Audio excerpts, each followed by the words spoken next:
We're doing another Ask Whitetail Instinct here, answering your guys' questions, and we'll be doing a lot of this as we go throughout the summer months, getting closer to deer season. And the first question, we're going to be talking about staging areas.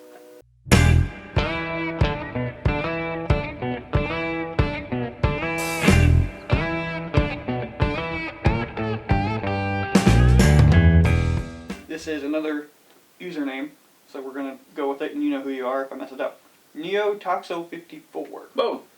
Wants to know, we talk a lot about transition areas, but we haven't mentioned a lot on staging areas. So do we pay any attention to staging areas?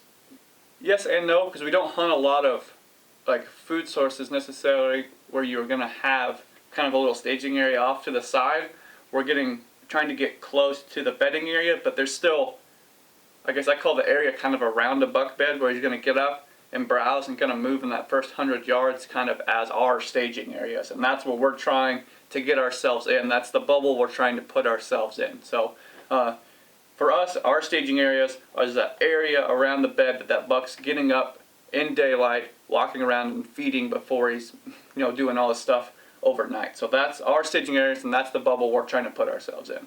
Yeah, so the typical staging area is where, you have the ag field or the food plot, and there's some habitat broken up good, transition areas within that staging area, and the typical theory is the bucks stage there before they go out into the ag fields at night, and that's kind of what he's talking about. And like Brody mentioned, we don't usually hunt the, food plots or ag fields where we get to hunt over those staging areas. But if you can, if you think he mentioned that there was a buck, a bunch of rubs and stuff using the staging area, so then our suggestion would be just go hunt in the staging area then. Like, don't worry about waiting on the field. If you have those staging areas and there's bucks using them, move into those staging areas, or our suggestion would be move past those staging areas, and you're even going to have a better luck if you move past the staging areas. But we don't really use the staging areas because we don't hunt over the ag fields because it's public land. It's like the hunting public, and Aaron says it all the time, situational tactics. So your situation's different than mine. Chance could be hunting somewhere, his situation's different than mine. So adjust your tactics to that situation. If you can hunt staging areas,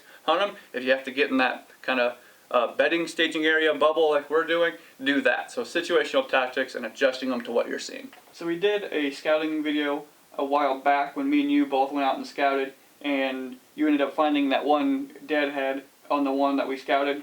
So we're talking about that one here, and we had a lot of different stuff on that piece of public land, but we mentioned how we expected the bucks to be bedding more in the open hardwoods, open hackberry trees as compared to some of the thicker stuff. And he says he thought that was kind of counterintuitive based on some of the other things. But you want to know if it was because of topography or wind or line of sight? So maybe we can go into how those hardwoods laid out and just clarify it a little bit more. So basically the really big factor in that was it was a bunch of draws within this kind of pasture land, and the draws were really steep. So they were really thick with cedars and trees, but they were pretty much 6-foot drop-off straight up and down, and it's just not a place where the bucks were going to bed because it was so steep. It's going to be hard for that buck to get out of there if someone comes walking through there. You can't walk through it because it's cedar trees interlocked together. Yeah, and then there's a steep drop off. So you can't lay down comfortably. So while it was really, really thick and really, really good for bucks to bed, it wasn't necessarily the right place for them. And I guess being really, really thick and nasty isn't always where the buck is going to bed. You can look at places like that, but a lot of times it's just the amount of habitat diversity in there as opposed to being thick and nasty. Just because it's thick and nasty doesn't mean that buck's going to be in there. Yeah, and I guess it wasn't necessarily the hackberry trees and oak trees that were down in there weren't necessarily open. They were more open than the cedar tree draws. I guess that's how we should have said it. The terrain was still some roll to it, but flat enough that a buck could bed there and be able to see. Yeah, so it was just more open where, like you mentioned, yes, he's using his line of sight a whole lot better than in those thick cedar trees, and he's using the wind and the topography in those areas that suit him a little bit better than the super thick canyon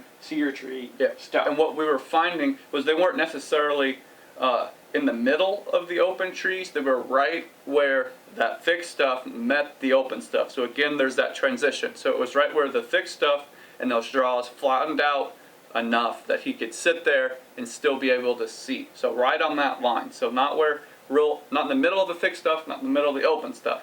Right on that line where the draws flattened out, because he knew nothing's coming through really all that thick stuff, and I can see into the open stuff. Yeah, and it wasn't necessarily open. It was still thick. It just wasn't as thick as the other stuff. Yeah. So Less cedar trees, more hardwoods. You could see a little better. yeah. Greg Patterson wanted to know, do we bow hunt from the ground, and if so, what tactics do we consider, especially on public where you are generally not permitted to cut a shooting line? Yeah. So we hunt on the ground a little bit, not a whole lot, but we have done it some. Kind of varying levels of success, I guess you would say, but it has worked. I think it's a good way sometimes to get deeper into places if you don't want to haul that stand and all that stuff back in there.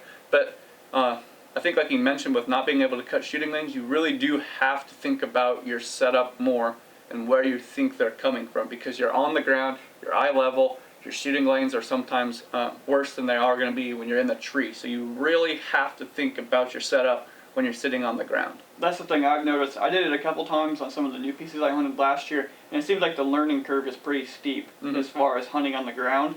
I liked it because I wasn't carrying a stand, and I wanted to go in quick, and I had a really long walk, and one time I had to get out really quick, so I'm like, I'll just go sit on the ground. But like you mentioned, without being able to cut shooting lanes, it makes it hard, because I like to have, like, tunnels, I guess is how I've done it, set back to where I expect the deer to walk, and there's like a tunnel here for a shooting lane and a tunnel here for a shooting lane, and everything in between I can't see. The deer can't see me, because I only want, because if you're on the ground, like you mentioned, eye level, that they're going to be able to see you. So you need super good cover, but then the problem with super good cover is you have to be able to shoot out of it at some point. That's why the tunnel will give you, he walks into it, then you can shoot him, then he walks out, and now he can't see you, and then when he walks in and he can see you, well, then you can shoot him. So that's kind of how I've approached the setup. I used it in the late season, like setting up in a bunch of, dead trees along that food plot when I seen that really big buck. But the problem there again, too, I felt good when I sat down in it, but then when deer start walking your way, you feel like you're really out in the open if you don't have the cover. Yeah. And then if you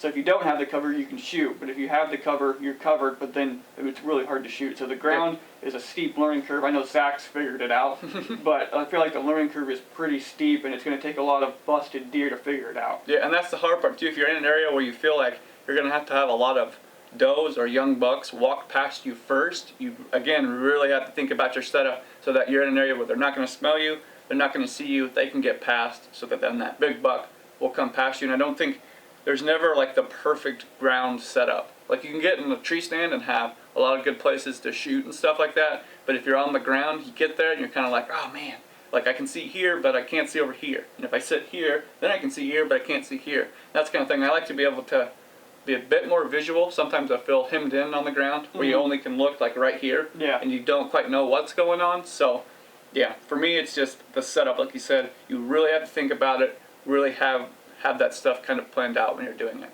Okay, Hunter Jordan wants to know, what time of year do we set up our cameras, and then also do we pull them right before the season, or do we leave them up all season? We'll be going into, I plan on putting trail cameras out more this year than I have before, just based on I want to get on the deer quick and know which properties I need to focus on. And that's part of your strategy though, because you're hunting a lot of properties you haven't hunted before. And on the southern hunting property that you've seen us hunt last year, we've hunted that for like 2 or 3 years now, but when we first started there, trail cams were part of our strategy of figuring things out. Once we figured things out, you need the trail cams, I guess, less and less. But you're hunting new places, so part of your strategy is to throw those cameras out and try to gain some information. I want to get ahead of the game, ahead of the deer as quick as possible and get on the bucks early. So I plan on getting and using trail cameras this year more, and I'm planning on doing videos and progressing through, here I put them out, this is what I got, here I moved them, this is why I'm putting it here. So I want to do some videos on that for you guys interested in trail camera strategies on public land. Hopefully they don't get stolen. But as far as when we set them out, typically in like first part of July, when the deer are getting antlers big enough, because I still kind of want to see what buck it is. You know, you can do it now, you can tell if the deer are walking through, but you don't know the caliber of the deer that are down there. So typically first part of July, when those antlers are getting big enough, you can see, even what quality of deer, and at least know for sure it's a buck. We'll put them out first part of July, because it's close enough to the beginning of the season that we can get relevant information. And I think there's kind of a couple strategies. So we'll hang trail cams in areas, we'll go all the way back in there, right close to bedding, hang that trail cam up and know we're not going to come in there and get that till after we've filled our tag or we're done hunting that piece of public land or after the year. We'll also put some probably in a place, since Chance is using it to gain information, put it in some areas where he can get information to help him out. So information we can use right away and information we can use for next year. So there's kind of two avenues of how we use those trail cameras. We're still probably going to put them out at the same time, but just varying locations as far as being able to access them and not bump other deer. And our strategy changes too once we've hunted that property a little bit. So last year we put it in a bedding area, left it the whole year, and now we've pulled the pictures from there and we've seen they're coming through there in the month of September really well. Bunch of big bucks moving through during daylight, so now we know that's a place we can go during the month of September. That's information that we gained. We'll also put them in areas where we know there's probably a bunch of deer back here. We don't want to hunt it right away, but we'll put it in there, put that trail cam in there, and then we'll go in and hunt it October 15th, and that's when we'll pull the camera. So we put it in an area where we know we're going to go in and hunt, so we check it when we go in and hunt. But that will wrap up this Ask Whitetail Instinct, and make sure you keep sending in your questions. Yeah, if you have trail camera questions, ask them, because then we can address them in Ask Whitetail Instincts and in those videos. Yeah, so we definitely want to answer you guys' specific questions. If you have a certain problem on your property that's going to be hard for us to answer in like a general, talking about it in a video, but you can send in the question, we can answer it specifically. So keep sending in those questions, keep sending in your maps, and because we're going to be doing more of those maps. And then we mentioned before, if you send in a map and we haven't got to it, send us an email or send us a Facebook message or some message and say, hey, I sent you a map, just want to double check, make sure you still have it and that you're going to get to it. I think we got all of them written down that we need to do, but just make sure, send them in, that way we make sure we get to them, because we don't want to forget anybody's map that you sent in. But thanks for watching this Ask Whitetail Instinct video. Make sure to like and subscribe.